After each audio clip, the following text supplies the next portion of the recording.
क्या आप अपनी जिंदगी के अगले 50 साल सिर्फ कुछ मिनटों की फीलिंग के चक्कर में दांव पर लगा सकते हैं? आपने किसी को किसी शादी में देखा, किसी से कोचिंग में मिले और आपका दिल धड़क उठा कि यही तो वो इंसान है। और फिर आप सुनते भी आए थे कि जोड़ियां तो ऊपर से बन के आती हैं। और जब आपका मिस्टर राइट या मिसेस राइट आपके सामने होगी तो आपका दिल जरूर पहचान लेगा। पर क्या सच में दिल पहचान लेता है?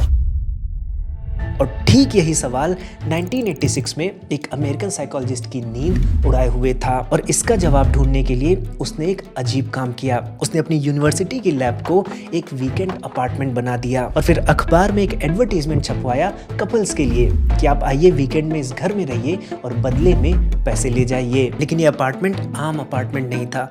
दीवारों पर कैमरे लगे हुए थे और एक टू वे मिरर था जिसके पीछे रिसर्चर्स बैठकर हर पल को रिकॉर्ड करते थे। और हर एक कपल के शरीर पर मॉनिटर्स भी लगे थे जो उनकी धड़कन और स्ट्रेस को नापता था। अच्छा, कपल्स को ये सब पता था कि उन पर निगरानी रखी जा रही है, लेकिन वहां रहते रहते वो कैमरों को भूल जाते थे और ठीक वैसे बिहेव करने लगते थे जैसे वो असल में है। और पर्दे के पीछे वो साइकोलॉजिस्ट बैठकर ये सब कुछ देखता था और उसने कुछ ऐसा नोटिस किया जिसके दम पर वो बताने लगा कि किस कपल को सही पार्टनर मिला था और किसको नहीं। पर सवाल ये है कि उसने देखा क्या और जो उसने ऑब्जर्व किया क्या वो सच भी साबित हुआ? देखिए, प्रश्न हम सभी के दिल के बहुत करीब है कि क्या राइट पार्टनर होता भी है या नहीं। और इसी क्वेस्ट की आज हम हाइपर पड़ताल करेंगे। और इस क्वेस्ट पर हम न केवल मॉडर्न रिलेशनशिप साइकोलॉजी को समझेंगे बल्कि हजारों साल पुराने इंडियन स्क्रिप्चर्स के भी पन्ने पलटेंगे। आइए मिलके देखते हैं इस क्वेस्ट का क्या अंजाम होता है। देखिए, किसी भी रिलेशनशिप के शुरुआत के कुछ महीने ऐसा लगता है कि जैसे जादू हो गया है, लेकिन कुछ ही दिन में आती है पहली लड़ाई, वो भी छोटी सी बात पर कि मैसेज नहीं देखा।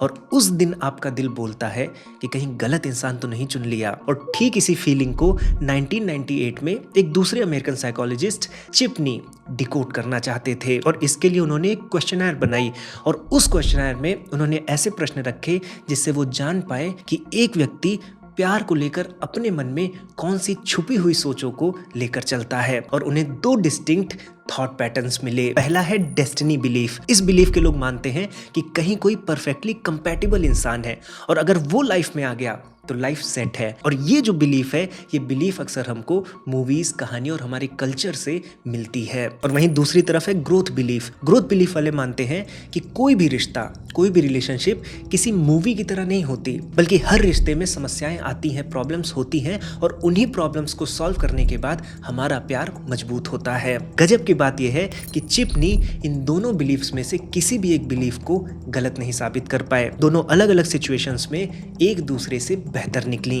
अब ये जानने से पहले कि किस सिचुएशन में कौन सी बिलीफ ज्यादा बेहतर थी, हम अभी एविडेंसेस को बटोरते जाते हैं, क्योंकि किसी भी इंपॉर्टेंट क्वेस्ट पर ऐसे ही आगे बढ़ना होता है। देखिए, आपका दिल एक ही व्यक्ति में भगवान ढूंढ लेता है और उसी व्यक्ति में दुश्मन भी। और अगर ये सब शादी के बाद होता है तो आप या तो जिंदगी भर झेलते हैं या फिर डाइवोर्स होता है। और हम में से ज्यादातर लोगों को लगता है कि शादियां समय के साथ छोटे मोटे जो लड़ाई झगड़े होते हैं उसके कारण खराब हो जाती है। लेकिन यहीं पर 2001 में प्रोफेसर टेड हस्टन अपनी रिसर्च में कुछ और पाते हैं। वो 168 न्यूली मैरिड कपल को चुनते हैं और अगले 13 साल तक ट्रैक करते हैं। और इन 13 सालों में बहुत ढेर सारे कपल्स का डिवोर्स हो जाता है। इंटरेस्टिंग बात ये रहती है, बिना किसी रोज की लड़ाई झगड़े के। और इससे भी ज्यादा चौंकाने वाली बात ये थी कि शुरुआत में जिन कपल्स की रिलेशनशिप ज्यादा पैशनेट दिखती थी, ज्यादा हैप्पी दिखती थी, जिनको देखकर हर कोई कहता था कि ये मेड फॉर ईच अदर हैं, ऐसे लोगों के रिश्ते ज्यादा टूटे थे। पर उनका रिश्ता टूटा क्यों? क्योंकि वो इमेज टूट गई जो उन्होंने अपनी रिलेशनशिप की शुरुआत में एक दूसरे के लिए बनाई हुई थी। जैसे शुरू में तो लगा कि मेरा पार्टनर करियर के लिए कितना पैशनेट है, उसके जुनून से आप इम्प्रेस थे। लेकिन जब शादी हो गई और वो फिर जुनूनी बना रहा तो आपको लगने लगा कि इसके पास तो मेरे लिए समय ही नहीं है। तो इंसान नहीं बदलता है, बदलता है आपका चश्मा, जिस चश्मे से आप उस इंसान को देख रहे थे। अब इसका आप उल्टा देखिए, उन 13 सालों में जो रिश्ते बचे रहे, जो कपल्स आखिरी तक साथ में थे, वो बहुत नॉर्मल लुकिंग कपल्स थे। उनके बीच में कोई विजिबल फैंसी केमिस्ट्री नहीं थी, यानी जितनी कम ड्रामेटिक लाइफ थी उतने लंबे रिश्ते चले। लेकिन यहाँ पर मुश्किल और बढ़ जाती है, क्योंकि अगर हम नहीं बता सकते कि अगर किसी की बिगिनिंग हैप्पी है पैशनेट है और वो ये नहीं डिसाइड कर सकती कि रिश्ता चलेगा या नहीं चलेगा, तो क्या रिश्ता चलाने के लिए हमें बोरिंग और फीका होना पड़ेगा? पर फिर प्यार, क्या सच्चा प्यार झूठ है? तो साथियों, क्वेस्ट अब बहुत ही नाजुक मोड़ पर आ गई है। अभी और भी एविडेंसेस बटोरने होंगे। तो चलिए अगला सबूत बटोरते हैं, और ये सबूत छिपा हुआ है उसी अजीब से अपार्टमेंट में जिससे वीडियो शुरू हुई थी। देखिए, एक्सपेरिमेंट के प्रारंभ में ही जॉन गॉटमैन को ये रियलाइजेशन हो गई थी कि अगर रिश्ते की सही परख करनी है तो तब नहीं हो सकती जब चीज़ें अच्छी चल रही हों। रिश्ते की सही परख तब होगी जब लाइफ में स्ट्रेस हो। इसीलिए उन्होंने एक्सपेरिमेंट को वहीं बदल दिया और कपल्स से बोला कि अब आप एक दूसरे से ऐसी चीज़ों पर डिस्कशन कीजिए जहां पर आप एक दूसरे से डिसएग्री कर सकते हो। जैसे बेबी प्लानिंग का डिसीजन है, करियर है, ग्रोथ है, फ्यूचर है। ये ऐसी जगह हैं जहां पर अक्सर कपल्स अनकंफर्टेबल हो जाते हैं। और इस बार केवल चेहरे नहीं पढ़े गए, बल्कि उनके फिंगर पल्स सेंसर से ये जानने की कोशिश हुई कि उनकी धड़कन कैसी चल रही है और उनके शरीर में कितना स्ट्रेस है। क्योंकि अगर कोई कपल को छुपाना भी चाहता हो तो उनका शरीर उस बात को बोल दे। और फिर जब लगभग 14 साल के बाद गॉटमैन उन्हीं कपल्स के बीच में लौटे तो एक बात साफ हो गई कि रिश्ते टूटने की वजह झगड़े नहीं होते, बल्कि झगड़ा करने का तरीका होता है। पहला तरीका होता है शोर शराबे वाला, लड़ाई झगड़ा होता है, ताने मारे जाते हैं, चीजें तोड़ी जाती हैं। ऐसे कपल्स का तलाक बहुत जल्दी होता है और गॉटमैन इसे इमोशनल एक्सप्लोजन कहते हैं। और वहीं दूसरा तरीका बहुत खामोशी भरा होता है। वहां पर ना तो कोई गुस्सा कर रहा होता है, ना लड़ाई हो रही होती है, बिल्कुल मिनिमल इंटरेक्शन होता है, बस काम की बातें होती हैं। और इस रिश्ते में ये खामोशी धीरे धीरे किसी दीमक की तरह रिश्ते को खा जाती है और गॉटमैन इसे इमोशनल विड्रॉवल कहते हैं। लेकिन आपको याद है कि पिछले चैप्टर में हम कहां पहुंचे थे? हम इस बात पर डिस्कशन कर रहे थे कि क्या अगर रिश्ते को लंबा टिकाना है तो क्या हमें बोरिंग, फीका और शांत हो जाना चाहिए? क्या ये वही इमोशनल विड्रॉवल है जिसमें भी डाइवोर्स हो जा रहा है? क्या ये भी वही इमोशनल विड्रॉवल है जिसका अंजाम भी डाइवोर्स है? तो गॉटमैन का आंसर है नहीं, क्योंकि इमोशनल विड्रॉवल इमोशनल स्टेबिलिटी से अलग चीज है। क्योंकि इमोशनली स्टेबल जो कपल्स हैं वो शांत दिख सकते हैं, अनरोमांटिक दिख सकते हैं, लेकिन वो एक दूसरे के साथ कंफर्टेबल होते हैं। और फिर जानते हैं यहाँ पर क्या हुआ? यहाँ पर चारों ओर एक दावा घूमने लगा कि गॉटमैन 94% एक्यूरेसी के साथ ये बता सकते हैं कि किसका तलाक होने वाला है और किसका नहीं। अब ये नंबर जितना इंटरेस्टिंग है उतना ही मिसलीडिंग है, क्योंकि गॉटमैन का जो 94% फॉर्मूला है वो ऐसे ही कपल्स पर सही दिखता है जैसे कपल उनकी रिसर्च में थे। अगर कोई आप नया कपल लाएंगे, उस पर गॉटमैन की थ्योरी लगाएंगे, तो हो सकता है कि वो थ्योरी गलत हो जाए। क्योंकि रीजन ये है कि वो 14 सालों के बाद किसका तलाक हुआ इस रिजल्ट से अपनी थ्योरी को बिल्ड करते हैं, ना कि अपनी थ्योरी से तलाक को प्रेडिक्ट करते हैं। इसे साइंस में ओवरफिटिंग कहा जाता है। लेकिन इसका मतलब ये नहीं है कि गॉटमैन पूरी तरह से गलत हैं, बल्कि उनकी शोध ने जो हमें दिखाया वो आज भी मॉडर्न कपल्स में उतना ही रिलेवेंट है कि झगड़ा नहीं, झगड़ा करने का तरीका हमें बताता है कि रिश्ता कितना लंबा टिकेगा। बस प्रॉब्लम यह है कि झगड़े रोज नहीं होते। आप राइट पार्टनर के साथ हैं या नहीं हैं, इसको जानने के लिए आप झगड़ों का इंतजार नहीं कर सकते। लेकिन फिर प्रश्न उठेगा कि क्या कोई टूल है जो ऑर्डिनरी दिनों पर, अच्छे दिनों पर किसी रिश्ते की सच्चाई बता पाए? और इस टूल को ढूंढने के लिए हमें क्वेस्ट को आगे बढ़ाना होगा। गॉटमैन देखते थे कि जब बुरा होता है तो पार्टनर कैसे रिएक्ट करता है, लेकिन वहीं पर एक दूसरी साइकोलॉजिस्ट शेली गेबल वो देखती थी कि जब अच्छा होता है तो पार्टनर कैसे रिएक्ट करता है। और इसे देखने के लिए उन्होंने 79 डेटिंग कपल्स को अपनी लैब में इनवाइट किया और बोला कि एक दूसरे से किसी गुड न्यूज को डिस्कस करें। और जब ऐसा होता था तो वो दूसरे पार्टनर के रिएक्शन को नोट करती थी। और इस रिसर्च में उनको 4 तरह के पार्टनर्स मिले। पहले वो पार्टनर्स थे जो आपकी गुड न्यूज सुनने पर सच में खुश होते थे, एक्साइट होते थे और चीजें पूछते थे। वहीं पर दूसरे पार्टनर उस तरह के थे जो थोड़ा सा बस मुस्कुरा देते थे। तीसरे पार्टनर बहुत इंटरेस्टिंग थे, वो गुड न्यूज मिलने पर उसमें कुछ ना कुछ कमी निकालते थे। वहीं पर चौथे तरह के पार्टनर्स अगर फोन चला रहे हैं तो फोन से ऊपर सिर भी नहीं उठाते थे। और इस रिसर्च से गेबल ने दिखाया कि आपका पार्टनर बुरे समय में कैसा रिएक्ट करता है, उससे ज्यादा आपके अच्छे समय में आपका पार्टनर कैसे रिएक्ट करता है, ये बात आपके रिश्ते के फ्यूचर को ज्यादा अच्छे से प्रेडिक्ट करता है। तो हमारे पास 2 इंडिकेटर्स हैं। पहला कि आपका पार्टनर आपके बुरे समय में कैसे रिएक्ट करता है, और दूसरा वही पार्टनर गुड न्यूज के समय कैसा रिएक्ट करता है। लेकिन समस्या ये है कि ये चीजें शादी के बाद होंगी। जब आप रिश्ते में आ जाएंगे तब सिचुएशंस होंगी और आप देखेंगे।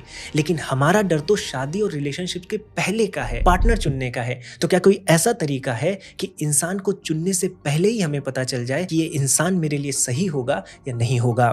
साथियों, इस क्वेस्ट में हम बहुत आगे निकल आए हैं। दोस्तों, हम किसी से भी मिलने से पहले सबसे ज्यादा खुद पर भरोसा करते हैं।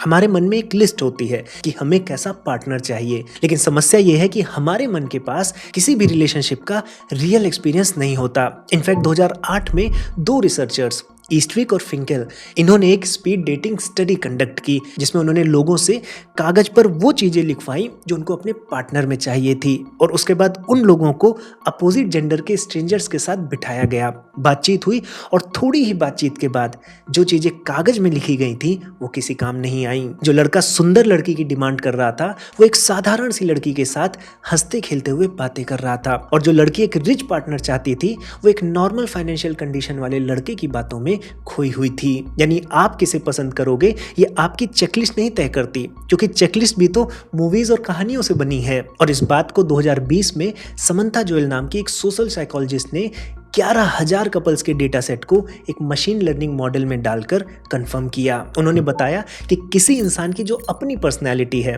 जो उसका खुद का सोचने का तरीका है, वो उसके रिश्ते का केवल 21% बनाता है, बल्कि जो बड़ा हिस्सा है 45% हिस्सा वो इस बात पर डिपेंड करता है कि पार्टनर्स का आपसी सपोर्ट और एक दूसरे के लिए एप्रिसिएशन कैसा है। इसलिए बहुत ढेर सारे डेटिंग एप्स जो आजकल आपकी प्रोफाइल बनाकर ये प्रॉमिस करते हैं कि आपको एक परफेक्ट मैच दिलाएंगे, वो साइंस पर नहीं टिकता, क्योंकि कौन किसे पसंद करेगा ये प्रोफाइल नहीं बल्कि उन दोनों के बीच का जो इंटरेक्शन है ये डिसाइड करता है। तो साथियों, क्वेस्ट उलझ गई है, क्योंकि ना तो आपका दिल बता सकता है कि कौन आपको पसंद आएगा, और ना ही कोई दुनिया की स्टडी बता सकती है कि आपके लिए कौन मिस्टर राइट या मिसेस राइट है। तो शायद सही इंसान ढूंढा कैसे जाए ये गलत सवाल था। लेकिन अगर ढूंढना ही गलत है तो वो गहरा प्यार जिसकी तलाश में ये सब कुछ शुरू हुआ था, क्या वो सिर्फ सपना है? दोस्तों, एक आखिरी सबूत अभी बाकी है जो किसी लैब में नहीं बल्कि इंसान के दिमाग में मिलता है। हम सभी को यही बताया गया कि प्यार एक इनिशियल अट्रैक्शन है जो समय के साथ धीरे धीरे ठंडा पड़ जाता है, और एक समय के बाद लोग जिम्मेदारियां निभाने के लिए एक दूसरे के साथ रहते हैं। लेकिन 2005 में कुछ रिसर्चर्स ने कुछ ऐसे लोगों को MRI मशीन के अंदर डाला जो भी हाल में ही प्यार में पड़े थे, और फिर जब उनको उनके पार्टनर की फोटो दिखाई गई तो उनके दिमाग का एक पर्टिकुलर हिस्सा जगमगा उठा। और फिर ठीक उसी के 7 साल बाद रिसर्चर बियांका एसेवेदो के साथ इन्हीं रिसर्चर्स ने इस एक्सपेरिमेंट को दोबारा कंडक्ट किया, लेकिन इस बार लोग अलग थे। इस बार ऐसे कपल्स थे जिनकी शादी को कम से कम 21 साल हो गया था, और वो आज भी कहते थे कि उनको एक दूसरे से बेहद प्यार है। और जब उनको उनके पति या पत्नी की फोटो दिखाई गई तो दिमाग का ठीक वही हिस्सा जगमगा उठा जो हाल में ही होने वाले प्यार के केस में जगमगाया था। लेकिन यहाँ पर एक फर्क था, इस बार दिमाग में एक और हिस्सा जगमगाया था, और ये हिस्सा सुकून और गहरे लगाव से जुड़ा होता है। यानी जुनून खत्म नहीं हुआ था, बल्कि जुनून के साथ सुकून भी जुड़ गया था। तो ये रिसर्च बताती है कि प्यार होता भी है और टिकता भी है। और अगर देखा जाए तो अभी तक की हमारी क्वेस्ट में सबसे बड़ा सुकून यही है। तो प्यार कोई ऐसी चीज नहीं है जो अचानक होती है और खर्च हो जाती है। प्यार तो वो है जो बचा रहता है अगर कोई चीज उसे थामे रहती है। लेकिन ये थामने वाली चीज है क्या? इसका जवाब ना तो हमें गॉटमैन के अपार्टमेंट में मिला और ना ही 11,000 कपल्स के डेटा सेट में। इस सवाल का जवाब ढूंढने के लिए हमें लैब से निकलकर समय में काफी पीछे जाना होगा। तो दोस्तों, जब हम लगभग 2,500 साल पीछे जाते हैं तो हमें एक किताब मिलती है, कौटिल्य का अर्थशास्त्र। और ये कोई रिलेशनशिप मैनुअल नहीं है। यहाँ पर आचार्य चाणक्य शादी कैसे करनी है, पार्टनर कैसे चुनना है ये नहीं बता रहे। यहाँ पर वो एक राजा को मंत्री कैसे चुनना है इस पर सलाह देते हैं। और इंटरेस्टिंग बात यह है कि 2,500 साल का फासला है, लेकिन आचार्य चाणक्य भी ठीक वही सवाल पूछ रहे हैं जो गॉटमैन ने पूछा कि अगर सब कुछ ठीक चल रहा है तो क्या सामने वाले इंसान के बिहेवियर पर भरोसा कर सकते हैं? और यहाँ पर आचार्य चाणक्य जी का जवाब था बिल्कुल नहीं। आचार्य चाणक्य जी ने कहा कि किसी का चरित्र कैसा है, अगर इसकी परीक्षा करनी है तो आपको उस व्यक्ति को संकट में डालना होगा। बिना संकट के कोई अपना सही चरित्र नहीं दिखाता। और इसके लिए उन्होंने उपधा मेथड डेवलप किया, जिसमें उन्होंने बताया कि किसी इंसान को 4 सिचुएशन में परखना चाहिए। पहला है धर्म, जहां पर नियम तोड़ने से फायदा होता हो। दूसरा है अर्थ, जहां पर पैसे का लालच हो। तीसरा है काम, जहां पर कोई आकर्षण खींच रहा हो। और चौथा है भय, जहां पर सच में कोई डर हो। अच्छा, यहाँ पर एक इंपॉर्टेंट बात कि आचार्य चाणक्य जी एक राजा को गाइड कर रहे हैं कि मंत्री को कैसे चुनना है। हम आपको ये नहीं कह रहे हैं कि आप अपने पार्टनर पर ये जाल बिछाइए और उसको परखिए। तो पहले हम कॉन्सेप्ट समझते हैं। और वैसे भी आपको ये जाल बिछाने की जरूरत नहीं है, क्योंकि जो हमारा जीवन होता है ये हमेशा हमारे सामने उपधा रखता ही है। कोई भी रिलेशनशिप आप देख लीजिए, ये सब चीजें होती ही रहती हैं। कभी कोई बीमारी आ जाएगी, कभी कोई आर्थिक तंगी सताएगी, किसी बात का डर होगा। तो ये डर आपको क्रिएट नहीं करना है, ये सिचुएशन क्रिएट करके पार्टनर को परखना नहीं है। ये सिचुएशन होती है, बस उस सिचुएशन में अपने पार्टनर के रिएक्शन को देखना है और आपको पता चल जाएगा कि आपको भरोसा करना चाहिए या नहीं करना चाहिए। लेकिन एक और इंपॉर्टेंट बात, उपधा केवल इतना बता सकता है कि हम किस पर भरोसा करें या ना करें। लेकिन एक बार भरोसा हो गया तो उसको जिंदगी भर कैसे टिकाना है ये उपधा नहीं बताता। लेकिन इसका जवाब भी इसी परंपरा में मिलता है। अगर आप भारत के प्राचीन धर्मशास्त्रों को देखें तो वहां पर जो विवाह है वो किसी राइट पार्टनर की होड़ में नहीं किया जाता। वहां पर जो विवाह है वो समाज को संभालने का एक दायित्व है। यानी वहां पर विवाह अपने लिए नहीं, समाज के लिए किया जाता है। और इसीलिए धर्मशास्त्रों में विवाह को गृहस्थाश्रम कहा गया है। लेकिन इसका मतलब ये भी नहीं था कि प्राचीन भारतीय विवाह में प्रेम और स्पार्क के लिए जगह नहीं थी। जगह थी, लेकिन धर्म के नीचे। क्योंकि धर्मशास्त्रों का कहना था कि धर्म ही वो चीज है जो प्रेम को टिकाए रखती है। क्योंकि अगर आप अपनी इच्छाओं को देखिए तो वो ऊपर नीचे होती रहती है। व्यक्ति अमीर और गरीब होता रहता है। अगर हम किसी व्यक्ति को अपनी इच्छाओं के कारण या उसके गरीब और अमीर होने के कारण चुनेंगे तो वो चीजें तो बदल जाती हैं। और जो चीजें पल पल बदलती हैं वहां पर प्रेम कैसे टिकेगा। आपको याद है वो हस्टन के कपल्स जिनकी शुरुआत बहुत पैशनेट हुई थी, लेकिन सबसे पहले वही टूटे क्योंकि उनके जुनून को बांधने वाला कोई धर्म नहीं था। और अगर आप चाहे तो इंसान का पूरा इतिहास खंगाल ले, आपको कहीं भी राइट पार्टनर चुनने की कोई विधि या मेथड नहीं मिलेगा। क्योंकि रिलेशनशिप अपने आप में दो लोगों का इंटरेक्शन है, जहां पर ऑब्जेक्टिव के हिसाब से, लक्ष्य के हिसाब से दोनों लोगों को साथ में काम करना पड़ता है। जैसे कि हमने देखा कि भारत का जो प्राचीन विवाह था वो समाज के लिए था, इसलिए विवाह की व्यवस्था में आपको ऐसे बहुत ढेर सारे नियम मिलेंगे जो उस जमाने के स्त्री पुरुष और वर्ण व्यवस्था से आते हैं। उनकी हम बात नहीं उठा रहे और ना ही हम उस धर्म की बात कर रहे हैं जो ये कहता है कि चुप रहो और मान जाओ, क्योंकि धर्म शब्द का भी सदियों से गलत इस्तेमाल हुआ है। हम तो उस धर्म की बात कर रहे हैं जो धर्म इस वीडियो में, इस क्वेस्ट में हमारे सामने आया है। हम उस धर्म की बात कर रहे हैं जो एक जिम्मेदारी है, जो मूड के बदलने से नहीं बदलता। और अगर आप देखें तो आज की मॉडर्न साइकोलॉजिकल रिसर्च भी अपने अलग रास्ते से ठीक उसी जगह पर पहुंचती है।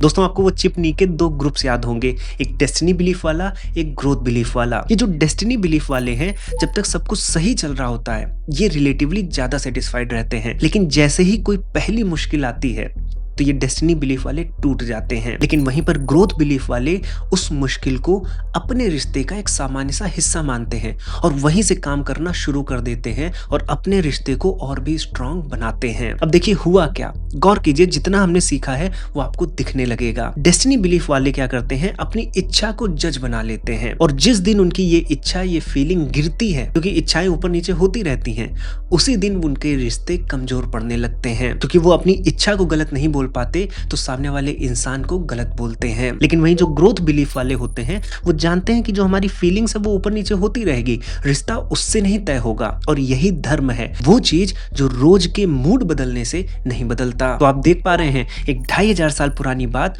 और एक मॉडर्न साइकोलॉजी लैब का डेटा, दोनों एक ही जगह। तो आपका पार्टनर कमतर है या अच्छा है, ये बस आपका चश्मा है, क्योंकि धर्म की निगरानी में किसी भी रिश्ते में प्रेम टिक सकता है। तो इस पूरी क्वेश्चन से हमारे हाथ क्या आया, हमारे हाथ ये आया कि जो पहली नजर का प्यार है, जो स्पार्क है, वो चीज नहीं है, वो इंडिकेशन नहीं है कि ये सही इंसान है, बल्कि अगर उस इंसान के साथ आप सही रिश्ता चलाएंगे तो वो स्पार्क पूरी जिंदगी बचा रहेगा। और वो जो असेवेदो के 21 साल पुराने कपल्स थे वो इस बात का सबूत हैं। तो हाइपर क्वेस्ट आपके इस सवाल को बदल देता है कि सही इंसान कैसे ढूंढा जाए, बल्कि सही सवाल यह है कि क्या आपको रिश्ता मिलता है या रिश्ते को थोड़ा थोड़ा रोज बनाया जाता है। और इसका उत्तर मैं आपको नहीं दूंगा, ये आपकी अपनी क्वेस्ट है। लेकिन आप हमें ये जरूर बताइएगा कि वो क्या चीज थी जिसने आपको सिखाया कि सामने वाला इंसान कैसा है। क्या वो कोई ऑर्डिनरी दिन था या कोई मुश्किल वक्त था? हम आपके कमेंट्स को जरूर पढ़ेंगे। और अगर आपको ये क्वेस्ट पसंद आई है तो हाइपर क्वेस्ट को जरूर सब्सक्राइब करें और इस वीडियो को अपने दोस्तों में, अपने फैमिली मेंबर्स में जरूर शेयर करें। और अगर आपके मन में भी कोई क्वेश्चन है और आप चाहते हैं किसी एपिसोड में हम उस क्वेस्ट पर निकले तो हमें जरूर लिखिएगा। और अब मैं आपको मिलूंगा हाइपर क्वेस्ट की एक नई क्वेस्ट में।